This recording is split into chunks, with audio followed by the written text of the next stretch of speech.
Vamos dar início, então, ao nosso encontro de estudos para o livro O Evangelho segundo o Espiritismo dessa noite. Hoje é dia 17 de março de 2016, uma quinta-feira, 25 graus na cidade de Jaú. Nós estamos estudando o capítulo 19 do Evangelho segundo o Espiritismo, que tem por título A Fé que Transporta Montanhas. Estamos no item 8, Parábola da Figueira Seca. Estamos transmitindo este encontro de estudos diretamente da Associação Jauense de Estudos Espíritas, localizada na cidade de Jaú, estado de São Paulo, Brasil. E esta lição, intitulada Parábola da Figueira Seca, diz o seguinte: E ao outro dia, como saísse de Betânia, teve fome. E tendo visto ao longe uma figueira, foi lá a ver se acharia nela alguma coisa. E quando chegou a ela, nada achou, senão folhas, porque não era tempo de figos. E falando, lhe disse: Nunca jamais coma alguém fruto de ti para sempre. E no outro dia de manhã, ao passarem pela figueira, viram que ela estava seca até as raízes. Então, lembrando Pedro, disse para Jesus: Olha, mestre, como secou a figueira que tu amaldiçoaste. E respondendo Jesus lhe disse: Tende fé em Deus. Em verdade vos afirmo que todo aquele que disser a este monte: Tira-te e lança-te ao mar, e isto sem hesitar no seu coração, mas tendo fé que tudo o que disser sucederá, ele o verá cumprir assim. Está no Evangelho de Marcos, capítulo 11, versículo 12 a 14, 20 a 23. Explicação de Kardec a respeito desta passagem do Evangelho de Marcos. A figueira seca é o símbolo das pessoas que apenas aparentam o bem, mas na realidade nada produzem de bom. Dos oradores que possuem mais o brilho do que solidez, dotados do verniz das palavras, de maneiras que estas agradam aos ouvidos, mas, quando as analisamos, nada revelam de substancial para o coração.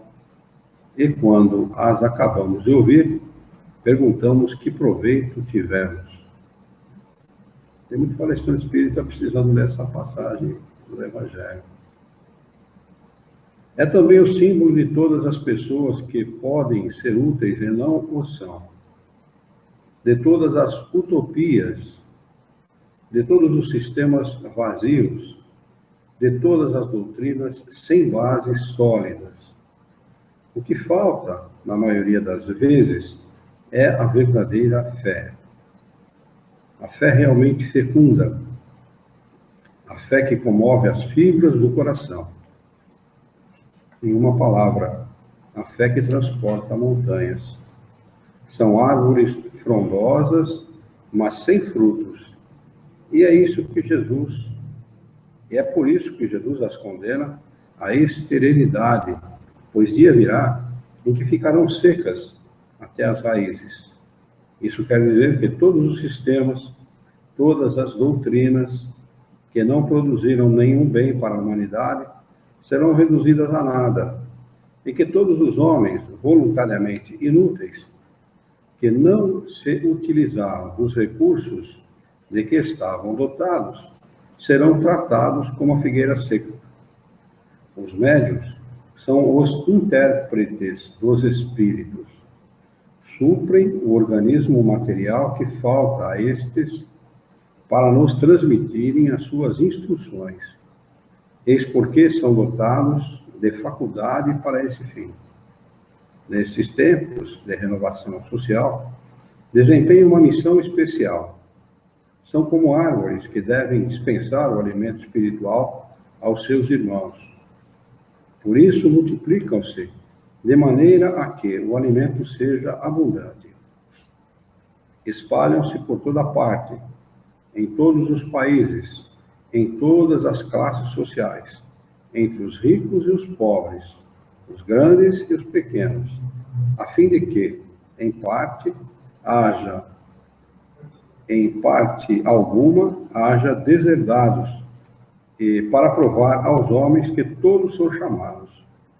Mas, se eles desviam de seu fim providencial, a faculdade preciosa que lhes foi concedida, se colocam a serviço de coisas fúteis e prejudiciais, ou dos interesses mundanos, se em vez de frutos salutares dão maus frutos, se recusam-se a torná-la proveitosa para os outros, se nem mesmo para si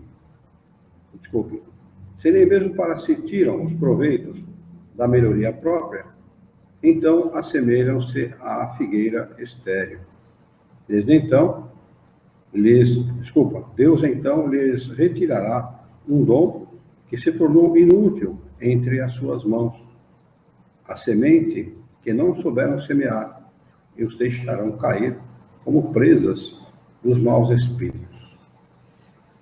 Agora, nesta lição aqui, o que destoa completamente da vida de Jesus, do seu caráter, da sua natureza, da sua bonomia natural, né, da sua bondade natural, é o fato de Pedro dizer que ele tinha amaldiçoado a figueira. Ele nunca mais amaldiçoaria alguma coisa como nós, considerando o valor da palavra que nós damos, né?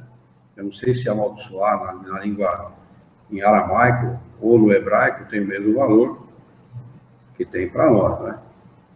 Mas eu não acredito que Jesus amaldiçoaria nada, não. Ele deve ter aproveitado de alguma maneira que a árvore secou para dar esta lição, né, para os seus seguidores. Mas não acredito que ele tenha amaldiçoado, não. Ele usava das oportunidades do cotidiano, do dia a dia, né? Ele se apresentava a oportunidade e ele usava daquela oportunidade para ensinar. Esse é o fato. Assim como fizeram os espíritos superiores com Kardec. Kardec fazia uma pergunta que não era muito apropriada, eles se apropriavam daquela pergunta e da oportunidade para ensinar alguma coisa. E Kardec insistia na pergunta e falou, bom, se você quiser, pode ser assim, mas tal coisa é assim, assim, assim. Né? E muitas respostas eles falam, isso é da natureza humana, isso é julgamento humano, né? Isso faz parte do lado humano de ver as coisas, não dos espíritos. Eles falam muito isso, né? Estou falando com as minhas palavras, né? Mas você já deve ter percebido na obra de Kardec isso. Jesus não fazia diferente, né? Não era diferente. Agora nós vamos iniciar, nesse capítulo, as instruções dos espíritos. E como primeira instrução, ele, subtítulo é Fé, Mãe da Esperança e da Caridade. O espírito que assinou como José, espírito protetor, cidade de Bordeaux, 1862. A fé, para ser proveitosa, deve ser ativa. Já começa a chutar o pau da barraca aí, né? Porque é de cara, porque ele está falando para quem? Os caras que estão enfiados nos conventos, nas igrejas, né? Para esses caras. E para todo mundo, de uma forma geral, né? Mas a fé, se o sujeito tem, eu tenho fé em Deus, né? Tá bom, o que você faz com ela? Eu vivo, tá bom, você vive para quem? Você utiliza a sua fé, você procura transmitir o seu conhecimento quando a oportunidade aparece, você trabalha de alguma forma em proveito do seu próximo. O objetivo da fé é esse, não é a gente usar somente para nós. Nós temos que usar de maneira geral em proveito de todos, né? Desde que a oportunidade apareça, surge, e sempre surge, né? A gente tem que aproveitar. Não pode adormecer. Mãe de todas as virtudes que conduzem a Deus, deve velar atentamente pelo desenvolvimento de suas próprias filhas. A esperança e a caridade são uma consequência da fé. Essas três virtudes formam uma trindade inseparável. Não é a fé que nos sustenta a esperança. Desculpa. Não é a fé que nos sustenta a esperança de vermos cumpridas as promessas do Senhor? Porque se não tivermos fé, que esperaremos? Não é a fé que nos dá o amor? Pois se não tiverdes fé, que reconhecimento tereis? E por conseguinte, que amor? A fé divina inspiração de Deus, desperta todos os sentimentos que conduzem o homem ao bem. É a base da regeneração. É, pois, necessário que essa base seja forte e durável, pois se a menor dúvida puder abafá-la, que será do edifício que construístes sobre ela?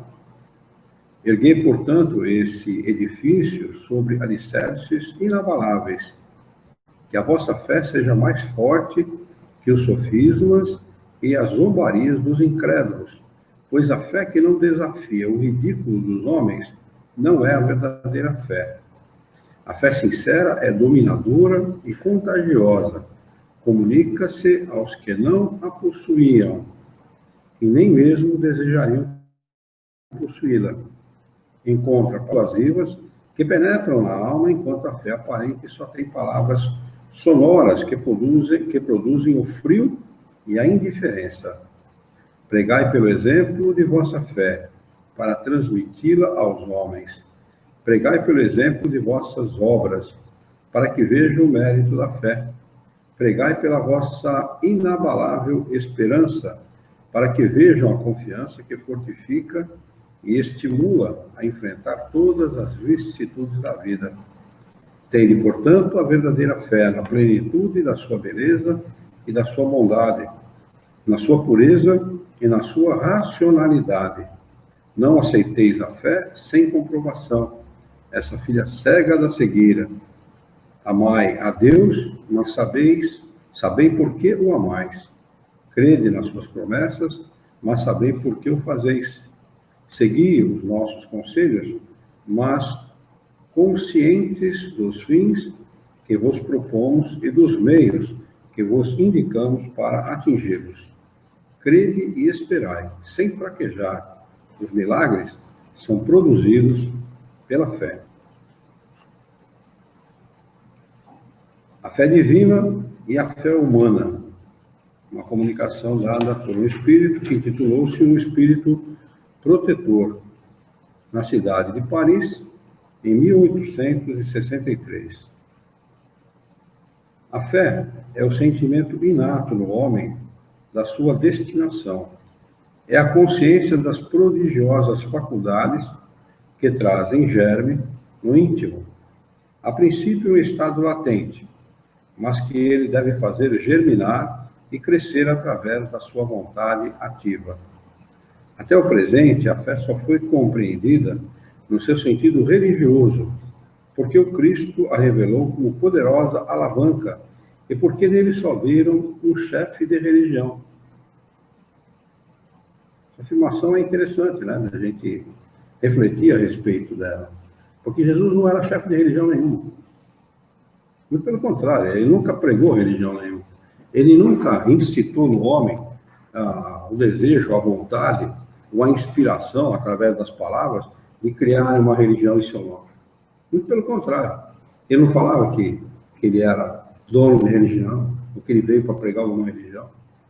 Né? Ao contrário, ele veio desfazer o mito de Deus. E Deus, até a vinda de Jesus, era um mito. Era muito mais um mito do que propriamente Deus. Né? Mito é aquilo que é intocável, indiscutível, inatingível. E para Jesus, Deus não era um mito inatingível. Deus era Pai. Ele disse, o meu Deus é Pai. Ele quer que vocês tenham vida, e vida em abundância. Né? Que pai, cujo filho pede pão, dá a ele pedra? Se o pai da terra, que é um pai ainda falho, faz isso, que dirá o meu Pai. Então Jesus veio desfazer esse mito, porque para o judeu, para o hebreu daquela época, que era judeu, eles cultuavam a Deus como se fosse um ser humano mito, intocável, intocado, para quem precisava se fazer oferenda, para quem precisava agradar, não é? E cuja única nação e único povo que merecia a atenção dele era o povo hebreu, era o judeu. Então ele veio desfazer tudo isso, quer dizer, Jesus não foi chefe de religião nenhuma, nem foi pregador de religião nenhuma, ele veio trazer verdades, verdades incontestáveis, né? Quando ele fala assim, eu não vim destruir a lei, os profetas, mas vim cumprir a lei, quando ele fala isso, ele não está falando da Bíblia, ele está falando do Decálogo, e não da Bíblia. E ele não declarou isso, mas possivelmente pode ter declarado entre os seus seguidores, porque entre os seguidores dele, ele era direto e objetivo, e ele fala isso para os seguidores, né? Alguém pergunta, não sei se foi Pedro, alguém pergunta para ele, por que para eles você fala por parábolas? E ele fala, né? Porque ele diz por quê. Então, possivelmente ele tenha afirmado para os seus seguidores corretamente, diretamente, objetivamente, a respeito dessas coisas. Não falou, não declarou, para que...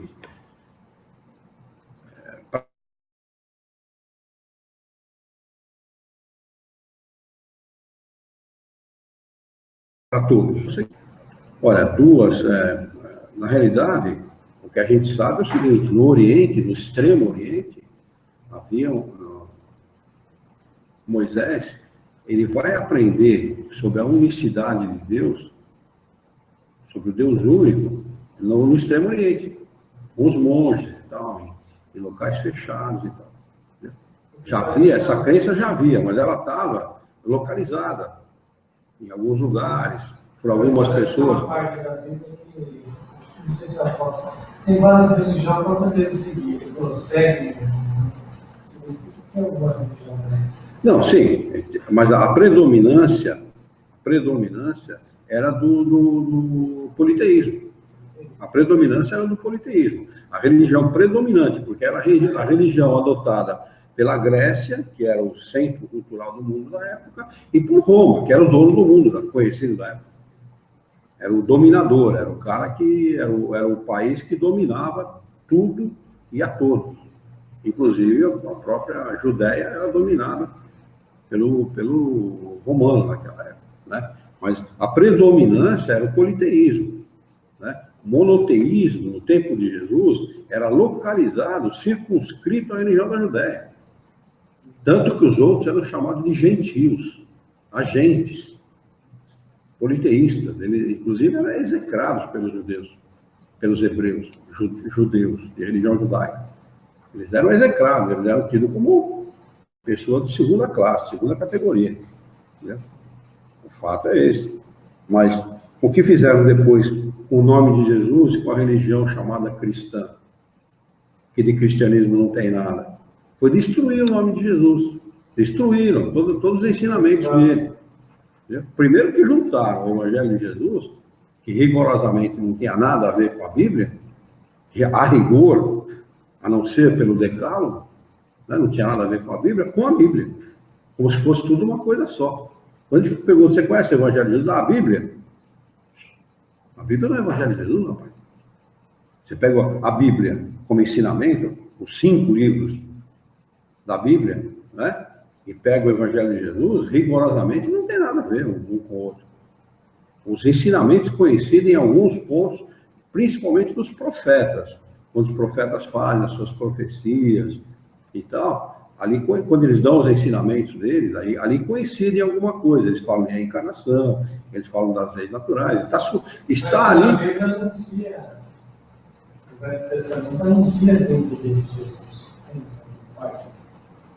Olha, diz que é uma profecia, diz que a vinda dele era uma profecia. Eu não lembro de ter lido isso na Bíblia, mas parece que é uma profecia. Havia uma profecia de um dos grandes, não sei se diz aí, de Elias, uma coisa assim, que é considerado o maior profeta, de que Jesus estava previsto a vinda de Jesus. Ele foi conhecer com a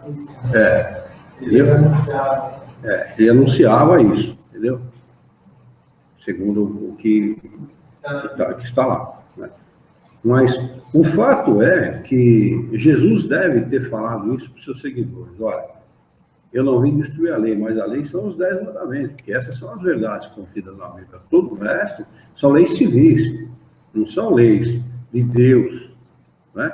Elas só tinham força de lei de Deus, porque Moisés dizia, olha, Deus me disse que tal coisa tem que ser assim e tal. Se alguém te roubar, você vai lá e cobra a reparação, toma a mulher dele, toma o gado dele, toma a casa dele, a tal da lei do olho por olho, dente por dente, né? Mas tudo isso eram leis civis para regular a relação entre as pessoas daquela época. O resto, o que sobra disso são decálogos, né? Os Espíritos mesmo falam, se a gente disser que Maomé não foi um profeta, eles falam isso, Maomé não foi profeta nenhum, e hoje em dia, uma das religiões mais cultuadas, né, é o muçulmanismo, né? Uma das mais cultuadas.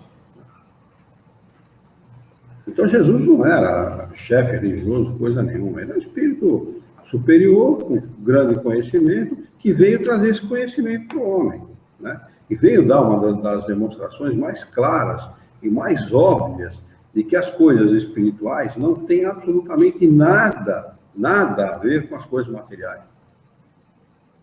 Nasceu numa família de pobre, era pobre, filho de carpinteiro, foi carpinteiro, né?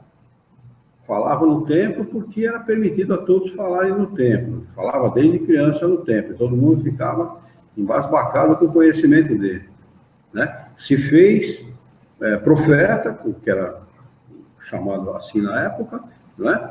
Criou seguidores espontâneos, né? Ninguém não chamou ninguém para seguir ele. Fez criou um monte de situações em oportunidades em que ele demonstrou a sua capacidade, seu conhecimento de manipulação de fluido e tudo mais, né? Mas ele nunca falou em criar igreja, em absolutamente nada.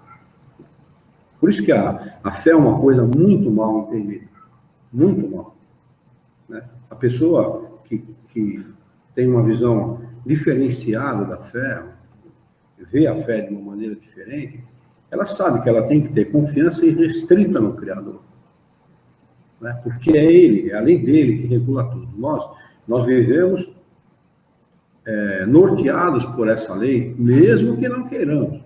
Não depende da gente aceitar ou não, de crer ou não, saber ou não dessa lei, né? É a mesma coisa que as leis que regulam a existência, a vida num país, né? No Brasil, por exemplo, né? Existe lá a lei maior, existe a lei civil, né? Existe a lei criminal e tal, que regula a nossa existência, que regula as nossas relações, né? Se alguém infringir essa lei, ela não pode chegar diante disso e falar, eu não sabia que a lei existia. Não existe isso, né? Você infringiu a lei, você vai arcar com a responsabilidade dela. A mesma coisa é a lei de Deus. Só que a lei de Deus é infinitamente mais sábia e mais completa que a lei do homem, né?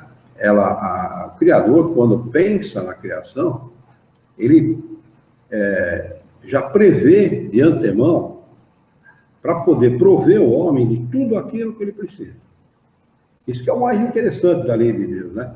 Ele prevê com antecedência, antes, porque na criação a gente pode colocar assim, Deus, as leis naturais, o elemento espiritual e o elemento material, nessa ordem, né? Quer dizer, ele cria as suas leis com o objetivo de poder prover o homem, prevendo tudo que é necessário, poder prover o homem de tudo aquilo que ele precisa para realizar a sua evolução. Tudo, indistintamente tudo. Por isso que, rigorosamente, os nossos bens espirituais não têm nada a ver com as aquisições materiais. O homem pode ser muito rico, ter muitos bens materiais e ser extremamente pobre do ponto de vista espiritual. E o contrário também é verdadeiro, não é? A pessoa pode ser muito humilde, de fala difícil de se expressar, e ser uma pessoa altamente espiritualizada, boa, humana, né? A gente vê isso a todo momento, né? Então, quando a gente entende que a nossa vida é regulada pelas leis de Deus, a nossa fé, ela toma outro caráter, porque a gente entende que tem que confiar em si mesmo. Eu não estou falando de que nós somos autossuficientes para fazer tudo, não é isso. Porque muita gente entende que o espírita, ele destruiu a previdência divina. Não é verdade isso. Não é verdade, não. Ao contrário, o espírita, ele entende muito melhor essa previdência e a providência divina do que qualquer outra religião explica. Primeiro que o espírita sabe que não existe nem sorte nem azar, e ele não deve estar esperançoso em coisa nenhuma, ele deve saber das leis de Deus. Quando ele sabe das leis de Deus, ele não precisa esperar nada. O que ele vai esperar se a ação dele for boa? Qual que vai ser a recíproca de uma boa ação? A consequência só pode ser boa. E o inverso?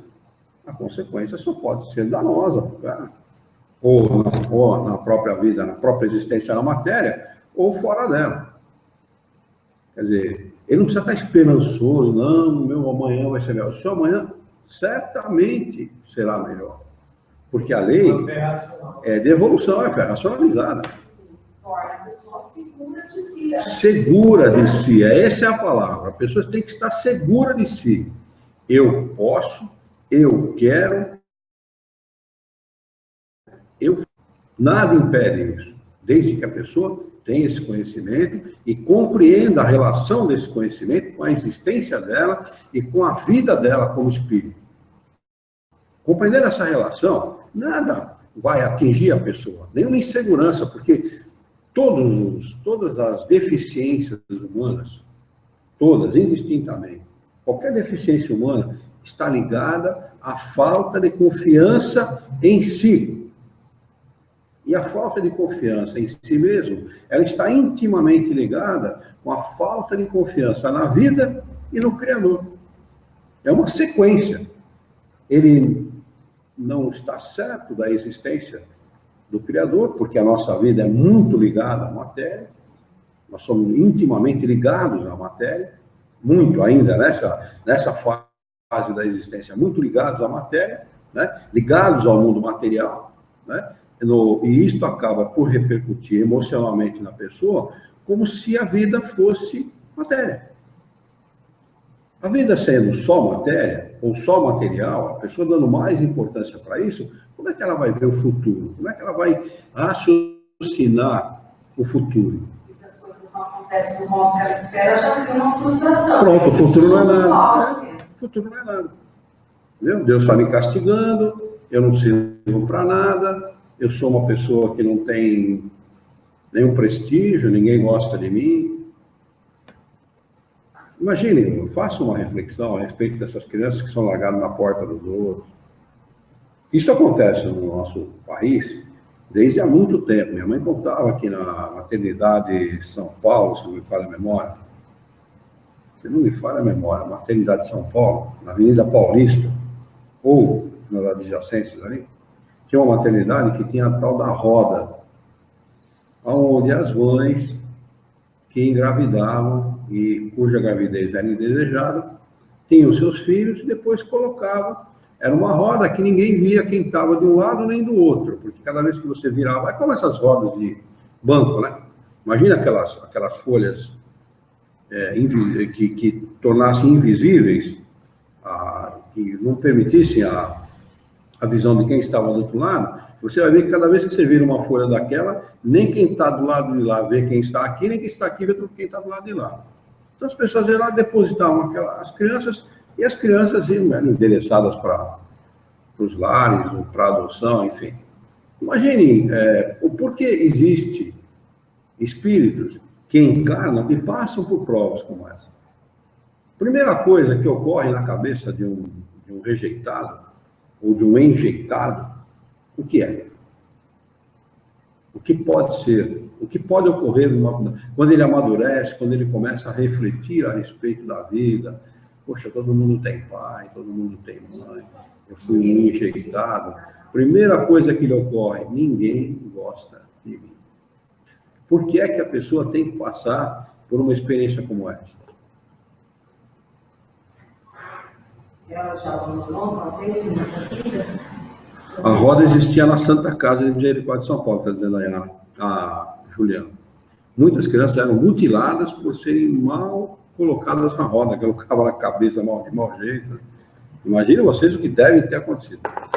A pessoa, ela, na realidade, são espíritos que não têm confiança em Deus, não têm confiança na vida e não têm confiança em si. Pedem uma rejeição como essa para aprenderem a desenvolver confiança em Deus, na vida e em si. Porque vencer uma situação como essa é terrivelmente difícil. É muito difícil. Eu não sei se para vocês aconteceu, mas para mim aconteceu. Chegar no momento da minha vida e ficar questionando. Meu pai, minha mãe, minha vida, né? Por que eu nasci nessa família, né? A gente chega um momento da vida que você chega nesse ponto de refletir a respeito disso. Isso tem um peso emocional, psicológico, extremamente grande para todos nós. Imagine uma pessoa que é enjeitada ou rejeitada dessa maneira, dessa forma, né? O peso que isso tem. Se eu não me engano, ele ainda existe no Museu da Santa Casa. No Museu da Santa Casa tem a tal da roda dos enjeitados, parece que esse era o nome. Então, a gente está nesse mundo, e nós ainda estamos nesta fase evolutiva, no mundo de expiação e provas, exatamente por essa razão. A nossa ligação com a matéria é muito profunda ainda, e nós estamos nos desgarrando da matéria para começar a entender e nos agarrarmos aos bens espirituais. Então, estamos fazendo essa transição, que é uma transição difícil. É difícil para os espíritos que estão nesta fase, na minha opinião, modesta inclusive, é a pior fase para o espírito. A fase seria a puberdade da maturidade espiritual, vamos dizer assim, né? Onde é comparada à puberdade humana, né? Da nossa existência, no momento que o cara não se identifica com nada, né? Quem eu sou, de onde eu venho, para onde eu vou, o que eu estou fazendo aqui, né? Mais ou menos isso. Seria a puberdade, momento em que ele está se desgarrando da imaturidade espiritual para adentrar, para tomar posse da sua maturidade espiritual. E também tem uma grande vantagem, quando você consegue fazer essa transição, não tem mais volta. Aí que é o melhor de tudo isso é isso. Você faz essa transição, uma transição difícil, como é difícil a puberdade para nós todos, né? Para uns mais, para outros menos, mas é difícil. Mas depois que você toma os impactos da vida, que você amadurece, não tem mais retorno para a infância, para a juventude, para aqueles momentos de irrazão, de responsabilidade, de xerique, né? Todo jovem tem o seu xerique e tal. Não tem mais volta.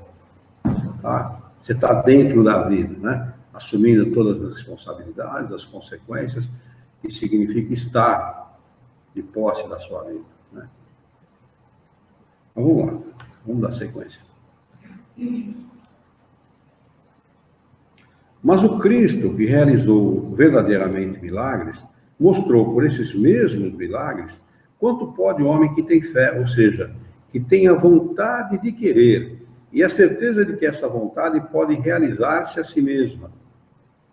Os apóstolos, com o seu exemplo, também não fizeram milagres?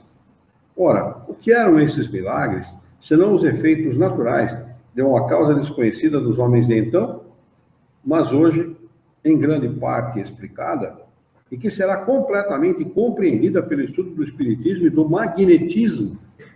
Atente para essa afirmação desse espírito. Estudo do espiritismo e do magnetismo, porque é muito importante nós levarmos em consideração os fluidos. Aí que está a chave da realização disto que nós chamamos de milagre para Jesus. Aquilo que nós temos como milagre para Jesus é totalmente explicado, ou plenamente explicado, pelo conhecimento dos fluidos e de como se manipulam os fluidos para realizar aquilo que nós entendemos, ou que achávamos até então, que era milagre.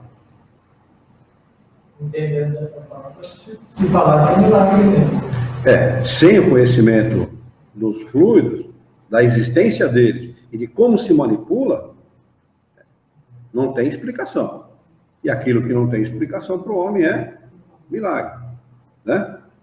Mas o milagre simplesmente não existe, né?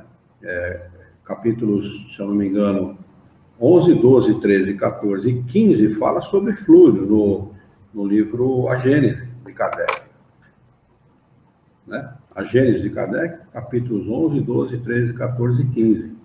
Se eu não me engano, no 15 estão os milagres. Fala sobre os milagres, né?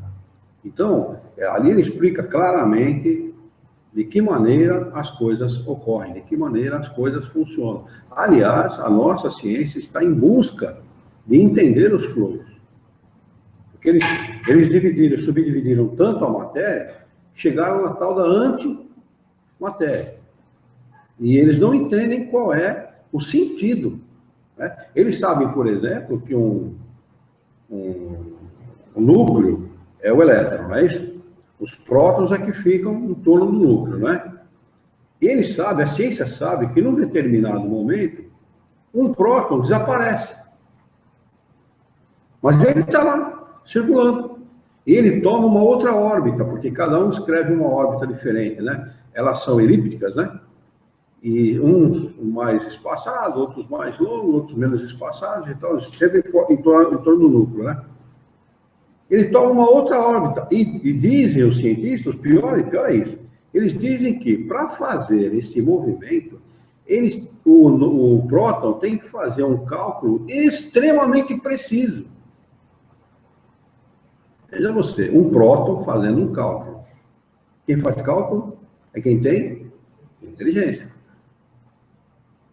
Matéria tem inteligência? Então, ali está ligado, de alguma maneira, um ser inteligente, porque para fazer cálculo tem que ter inteligência. E eles estão querendo entender isso, Boca. O próton some, ele está ali porque ele existe, eu sei que ele está ali, mas eu não sei determinar nem onde e nem como ele conseguiu mudar a sua órbita e fazer esse cálculo preciso para alterar a sua órbita. Durma com um barulho desse. Então, o que eles estão procurando é o que nós já sabemos. São os fluidos. Ali está a origem de toda a matéria.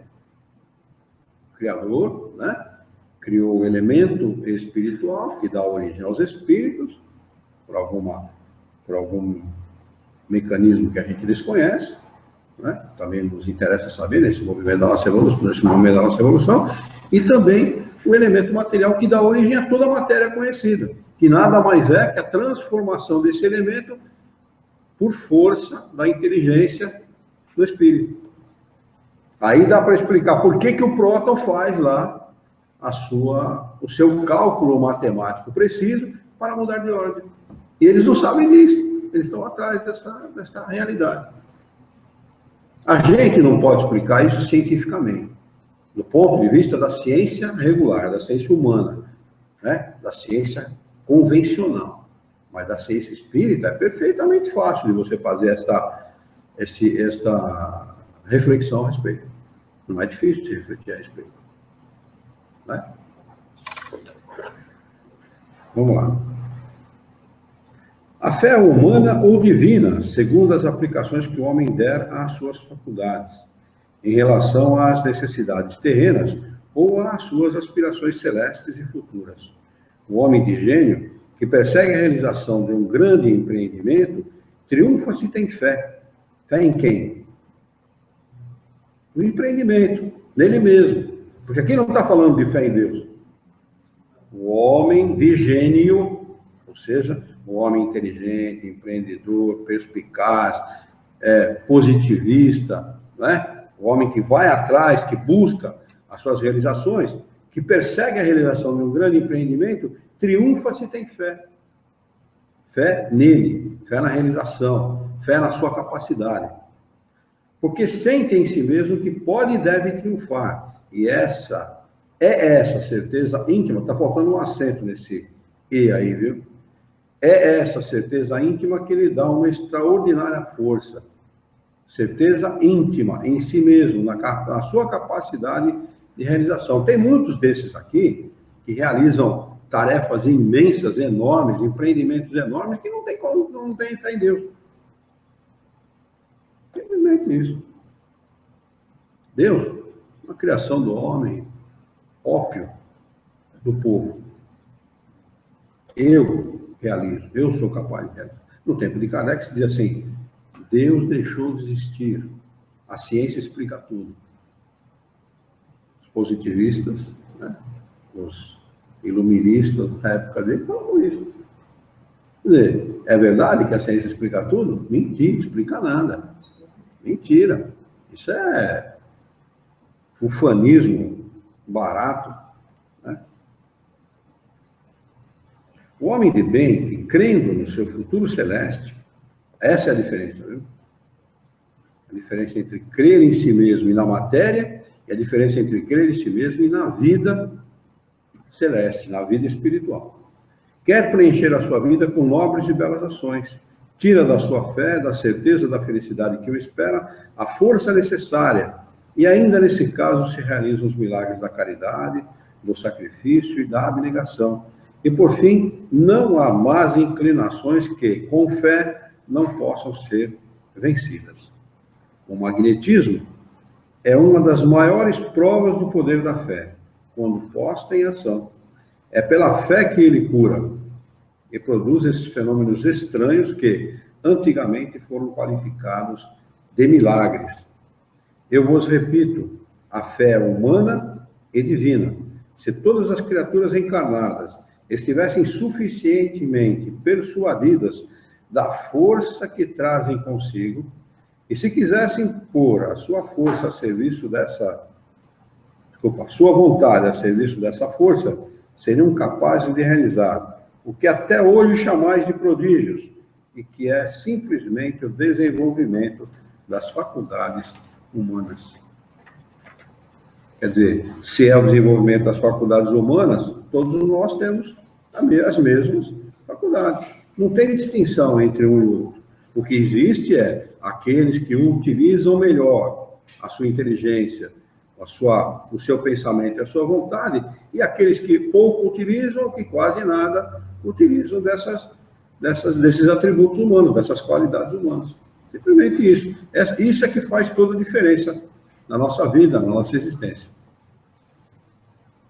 Né? Alguém quer acrescentar alguma coisa antes da gente passar para o próximo capítulo? Perguntar alguma coisa? Isso tem conhecimento, né? Tem que ter o conhecimento. Claro, não tenha dúvida.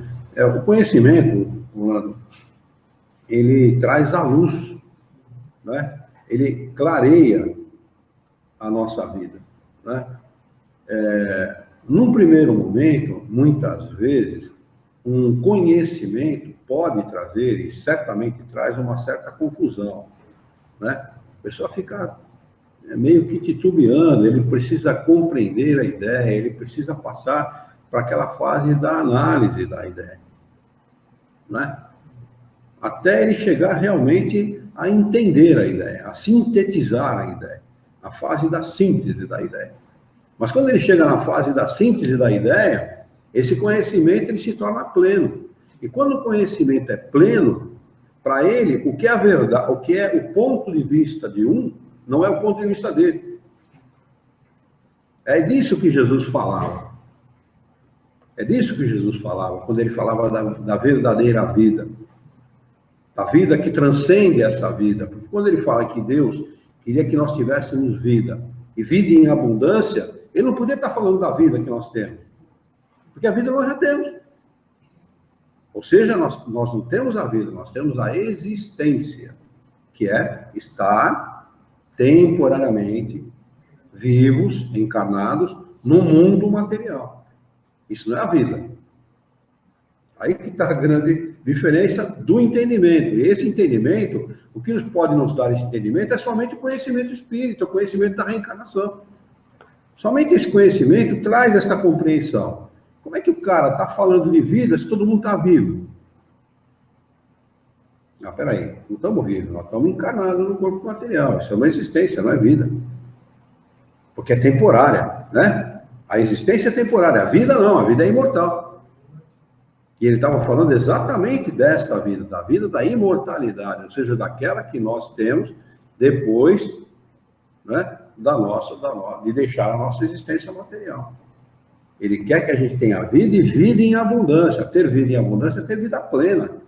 Um espírito não pode ter vida plena se ele está preso à matéria. E o que nos tira desta prisão, viu, Orlando?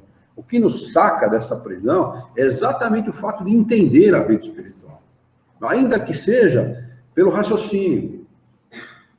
É difícil a gente conceber como é que um espírito pode se locomover com a força do pensamento. Isso é o Batman, o Homem-Aranha, isso faz parte de fantasia. O povo, como encarnado, a gente, né, você fala, pô, o cara está falando de fantasia, o cara está viajando. Fumou o quê? Né? Esse é o pensamento que ocorre para as pessoas que não têm o conhecimento espírita. Mas se você tiver o conhecimento espírita e souber das qualidades, dos atributos do espírito, a coisa toma outro caráter.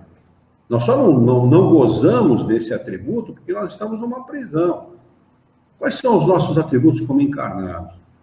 Nós podemos ver, nós podemos ouvir, nós podemos admirar, nós podemos ver as cores, o nascer do sol, a natureza, e uma série de possibilidades para um homem ou para um ser encarnado vislumbrar e desfrutar do nosso mundo.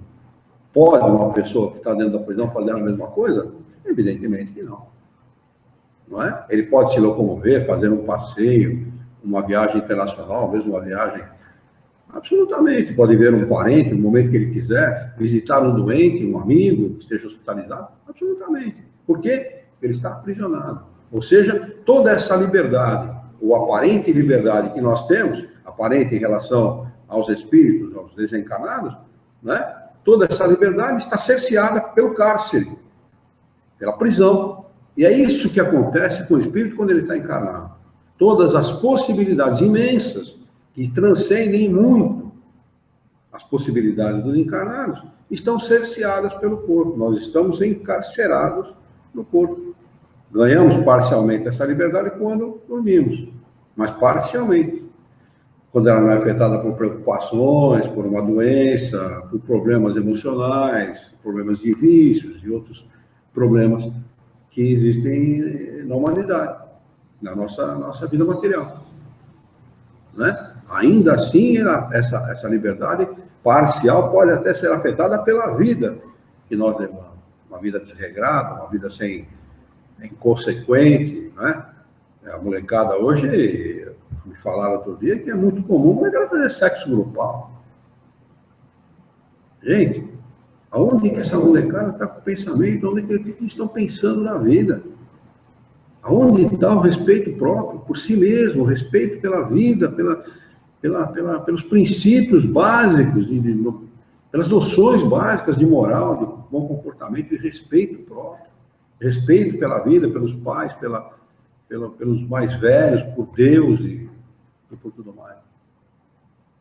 Então, vejam que o que muitas vezes a omissão, né, da sociedade em auxiliar essas crianças, esses jovens a se melhorarem, a ter um comportamento moral mais elevado, aonde está levando a nossa juventude. Né? É esse tipo de comportamento que faz com que espíritos como esse, se não mudarem o seu comportamento, vão ter essa liberdade parcial que eu falei, cerceada também. Não vão gozar dessa liberdade, porque vão estar com o seu pensamento ligado e seu espírito, consequentemente, ligado a esse tipo de vida.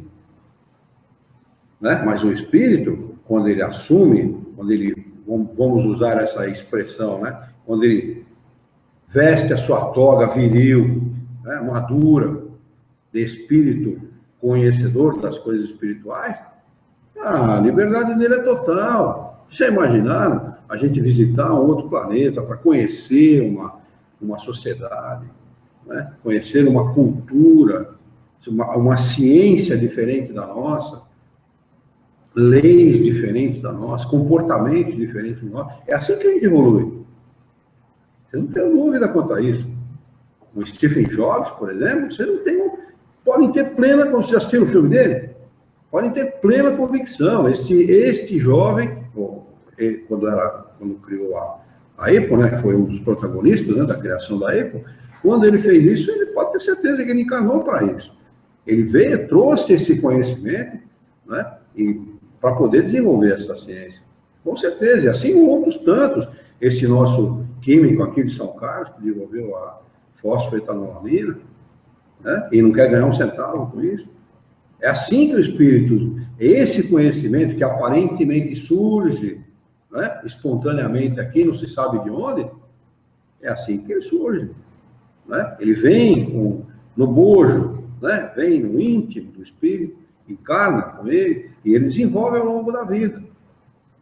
Já imaginaram as possibilidades do espírito? São poucas?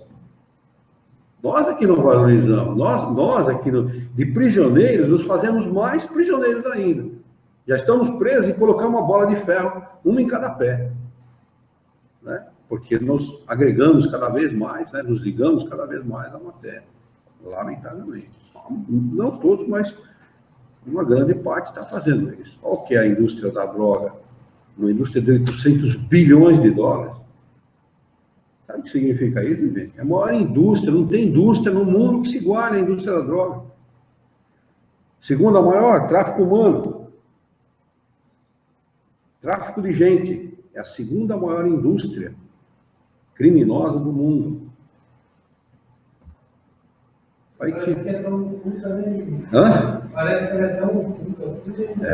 Mas o tráfico, olha, assim de brasileiros, viu, na Europa, que são vítimas do tráfico humano.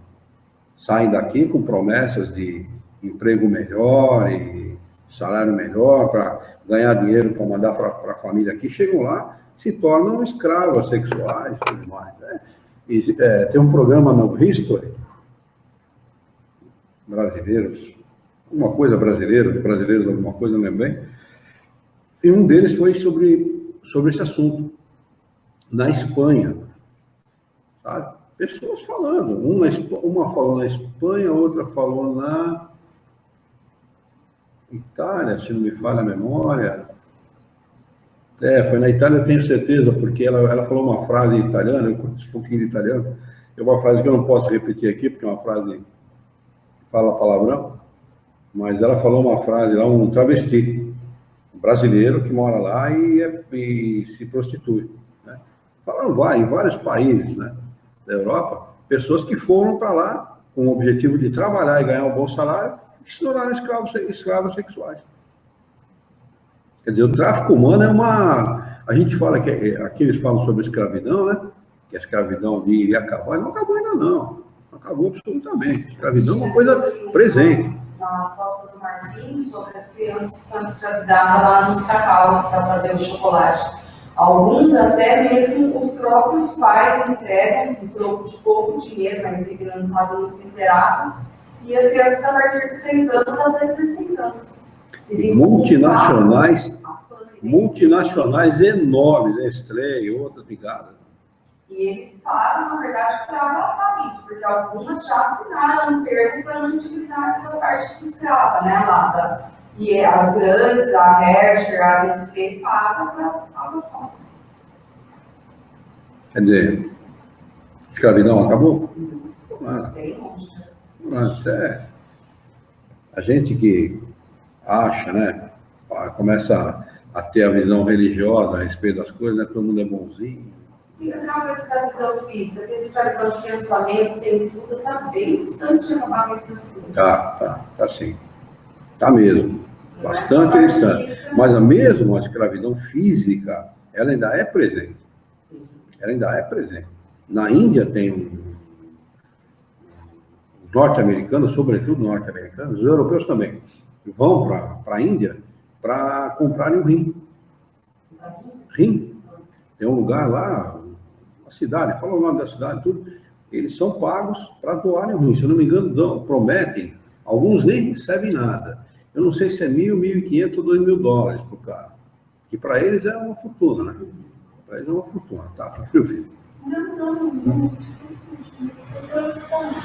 E eles, a maioria aparece no filme com o corte. Né? Aqui do lado aqui, os norte-americanos vão lá, compram o rim, eles já combinam com o médico antecipadamente, né? Os médicos cobram 40, 50, 100 mil dólares, como fortuna. Compra lá, vão naquela cidade, tem um cara que é o agenciador da coisa, né? Ele faz a captação do órgão, né? Ilude o cara e tal, conta uma história pro cara e tal, tem assim e tal, tipo, 2 mil dólares e tal, o cara cresce o olho, porque está cheio de dívida, vive numa pobreza extrema e tal, e o cara vai e doa o rim. E estamos careca de saber, se vocês não sabem ainda, fiquem sabendo, que nós precisamos sim dos 2 rins. A natureza não deu 2 por acaso. Nós precisamos dos 2. Eu já ouvi médicos dizendo, não, temos 2, podemos doar um, tem problema sim.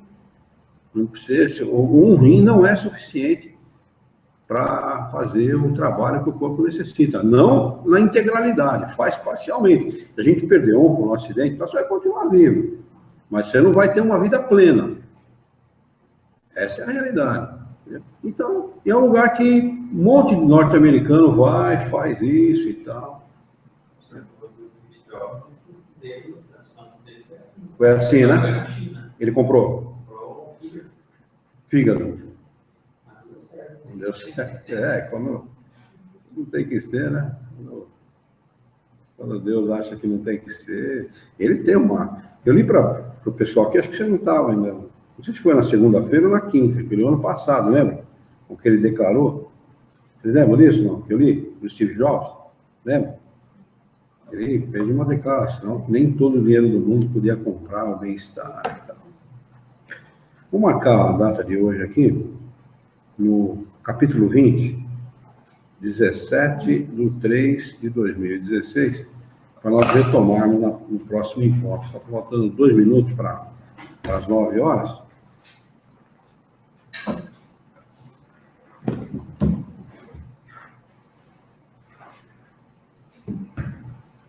Então, definitivamente, a escravidão não acabou.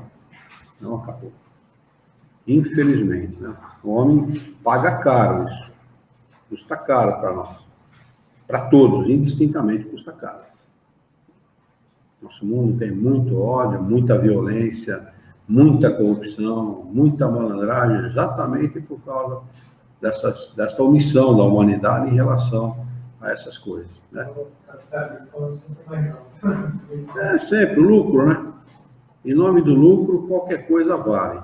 Matar, corromper, enganar, vale qualquer coisa. Muito bem. Alguém quer acrescentar alguma coisa? Perguntar alguma coisa? Falar alguma coisa? Dar a sua opinião?